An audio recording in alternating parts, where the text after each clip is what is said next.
Ms. Moore of Wisconsin. Thank you so very much, Mr. Chairman and Mr. Ranking Member, and all of the committee members who really see this as an extremely important part of our jobs and policy. Let me just thank all of the witnesses. Wish I had more than 5 minutes because I have questions for each and every one of you. I just want to point out, Ms. Kraft, Ms. Gruber, I want to especially thank you, Ms. Kraft, Ms. Markart as well, because you guys are kind of the frontline workers. And I was just noting your testimony, Ms.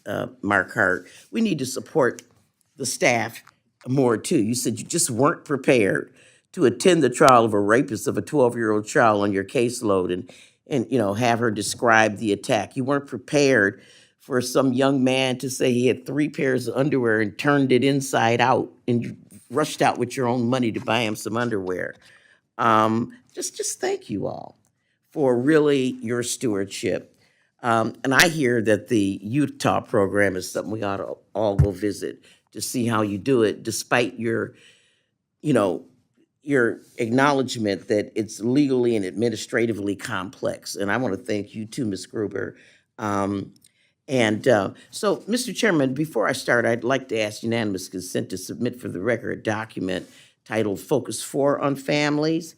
It's a consensus recommendation regarding 4B reauthorization from dozens of nonpartisan and bipartisan child welfare advocacy organizations like the American Academy of Pediatrics, the Children's Defense Fund, 0 to 3, blah, blah, blah.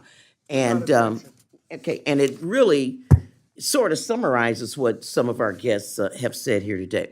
Let me just start out with you. It's going to be kind of Dr. Sanders and Ms. Beidler-Carr. I'm not as good at organizing my 5 minutes as other people are. But Dr. Sanders, you said something in your written testimony about child protective agencies can learn much from other safety critical industries such as aviation, healthcare, and nuclear power that have applied the principles of safety science to change organizational structure, improve practice, and reduce the incident of tragic outcomes. And I'm gonna tell you why I'm asking this question. You talked about reducing foster care. We talk about how African Americans and Native Americans and so are overrepresented in the system and how we need to do kinship care better. But someone on the ground might have a difficult time sort of trying to discern who's really in danger and needs to be removed and who needs to stay in there. What would just briefly, if you can, share with us an example of how these the safety, a safety person from other occupations has informed you all about how to do this? Thank you, Representative Moore, for the question. And I would just reference some of the things that Ms. Marquardt, I believe, talked about. That what happens in most agencies is that workers are far overburdened, and they have a number of children to attend to. With each of those children, they have a number of actions to attend to, and end up caught day to day dealing with crises on an ongoing basis.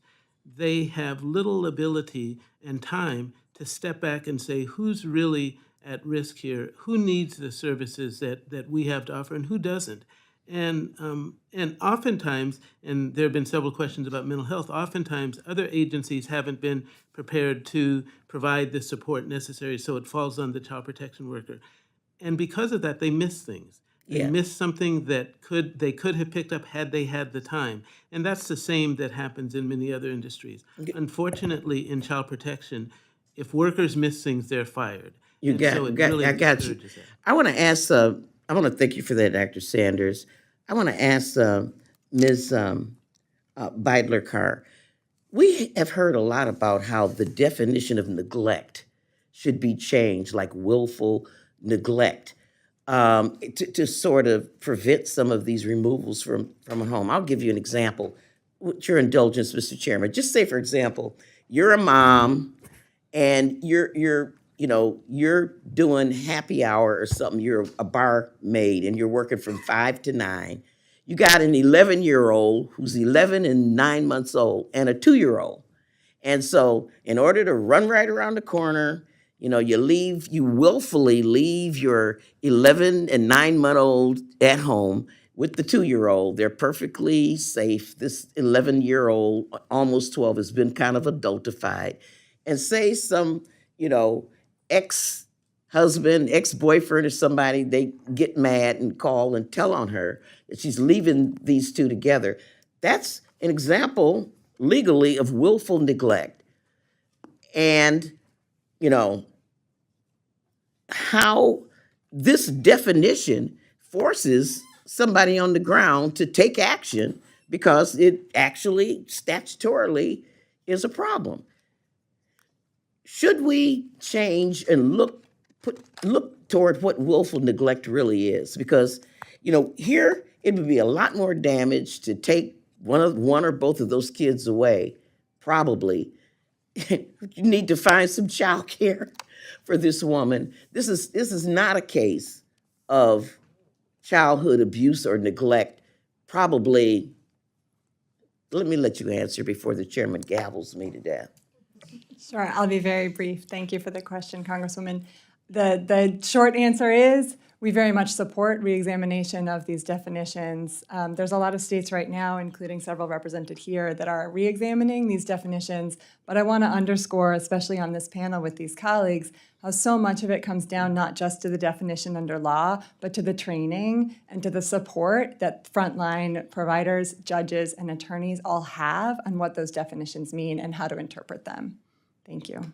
So that would be somebody's assessment, Dr. Sanders. Somebody might say, girl, you just need to figure out how to get a babysitter, but we're not going to take your kids from you just because Mr. Bugaboo was mad and found a way to retaliate.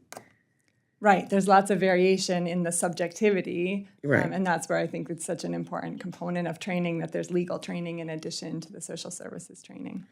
Oh, I wish I could go on. I yield back, Mr. Chairman. Thank you. Thank you, Ms. Moore. I'll recognize